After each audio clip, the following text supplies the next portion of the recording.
death is the showstopper. That's the end of it right there. And everything freezes in that moment. The truth of whatever is laid absolutely bare, good, bad, or ugly. But I found the real reckoning to be with grief. I was terrified of grief, and I think lots of people are. Who wants to feel this awful or this terrible? When you are really in the heaviest parts of grief, there is no relief. There is no escape. There is no distraction. And I was very afraid of grief and how it was going to make me feel. But I was afraid that if I denied it, if I avoided it, if I suppressed that, I had this feeling it was going to come get me. And when it came to get me the next time, there would be a terrible reckoning, that it would be so much worse, that it would come out in one way or another way and come get me, and it would be really bad. I also feared myself in grief because people told me over and over again, oh, you're not yourself in grief. And I don't know that they were talking about me specifically, but just in general sense. And so I don't know. I've never had so much of my own judgment be judged or be examined. You know, could I even trust myself? Did I really know my own mind? Was grief deceiving me somehow? Could I really be trusted? And again, if I run, will it be worse? And I thought, gosh, how can that even be possible? Could it even be worse? I don't know how that's even possible. Grief is so big and so overwhelming. But I didn't know if I could trust grief, and I did not know if I could trust myself. And I can't speak for most people. The advice I heard over and over 1 billion times was, don't make any major decisions in the first year. And I mean, I guess there's some wisdom to that. Grief to me released me from everything. The most terrible thing that could ever happen to me did. I didn't have any children, and I just lost my husband, and that was the worst possible thing that could ever happen in the whole wide world. And it just happened, and I somehow was still on this planet, and that was unbelievable in and of itself. I felt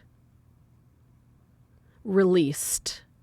I was under absolutely no obligation. There is no story you can tell that will vilify me. There's no way you can condescend me or make me feel afraid or make me anything. Nothing worked because I lost all sense of consequence.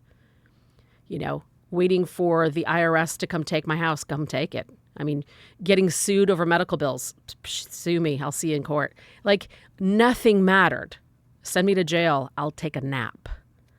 There was nothing that could happen to me that was worse than what had happened.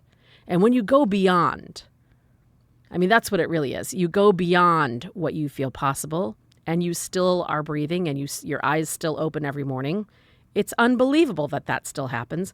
But again, I found a freedom. It was a freedom that I realized was kind of dangerous. I mean, I could really hurt people with that freedom. And I felt I am not fit for public consumption. I needed to pull back from society at that point and really take a breath. And I was too raw. And social convention just didn't work for me anymore. There's no warning label when you've had someone die. There's no warning label that you wear. There's no black veil. There's no signal to the world, like, be careful, this is a fragile person. Which leads me to this concept of labels. And labels are horrible. It took a long time, but I'll remember the moment where it occurred to me for the very first time, I am a widow. I could hardly say that word. It took my breath away to even think it. That felt such an ugly word. It felt such a terrible, terrible thing. And the other thing that was terrible was everybody talked about the year of firsts. Oh, awful. They meant first anniversary without them, or first Christmas without them, or first whatever. Oh, it was terrible. I needed to keep away from those labels. I wanted to keep away from the people. I personally needed a lot of solitude. And that's the thing I think is very hard when you're trying to support someone in their grief. Everybody needs something different. And what we tend to offer is what would work for us.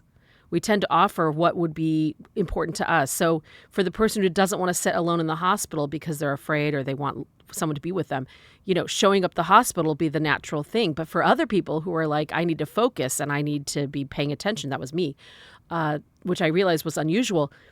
I needed for them to not come to the hospital. I needed for them to maybe bring me breakfast one day or, some treat of some sort or something. And the people, they kept me afloat, but I needed people to hear me. I needed them to really listen. And when you're in grief, I just think you really have to use your words. And, we got to be careful how we wield those words because words can wound people. But this reckoning of grief is so powerful.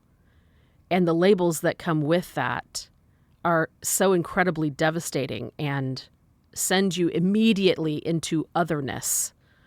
And there are just not a lot of words around that. And one of my friends is a linguist, and she was mentioning how there are no words around widow, grief, and things like that. We don't have very many words around that because it's a social taboo in our society.